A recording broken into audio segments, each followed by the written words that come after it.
આણંદની seat બદલવાની માત્ર અફવા હોવાનું સામે આવી રહ્યું છે। બ્રેકિંગ ન્યૂઝ સામે આવ્યા છે। લોકસભા 2024ની ચૂંટણીને લઈને આણંદ સીટ બદલવાની વાત માત્ર અફવા। મિતેશ પટેલ જ હવે આણંદના ઉમેદવાર હશે। તો મંતવ્ય ન્યૂઝ સાથે મિતેશ પટેલની ખાસ વાતચીત થઈ છે। રાજકીય રીતે નુકસાન પહોંચાડવાની અફવા ફેલાવાઈ રહી છે। મંતવ્ય ન્યૂઝ સાથે મિતેશ પટેલની ખાસ વાતચીત થઈ છે। તો આણંદમાં સીટ બદલવાની માત્ર અફવાની જ વાત હતી તેવું સામે આવી રહ્યું છે। મિતેશ પટેલ જ હવે આણંદના ઉમેદવાર હશે।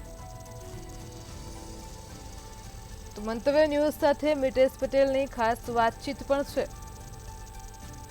રાજકીય રીતે તેમને નુકસાન પહોંચાડવાની અફવા ફેલાવાઈ રહી છે। આણંદની સીટ ઉપરથી મિતેશ પટેલ જ હવે ઉમેદવાર તરીકે ચૂંટણી લડશે। આ સીટ બદલવાની માત્ર અફવા હોવાની જ વાત સામે આવી રહી છે। તો આણંદના ઉમેદવારે મંતવ્ય ન્યૂઝ સાથે ખાસ વાતચીત પણ કરી છે। હવે આણંદની સીટ ઉપરથી મિતેશ પટેલ જ ચૂંટણી લડશે।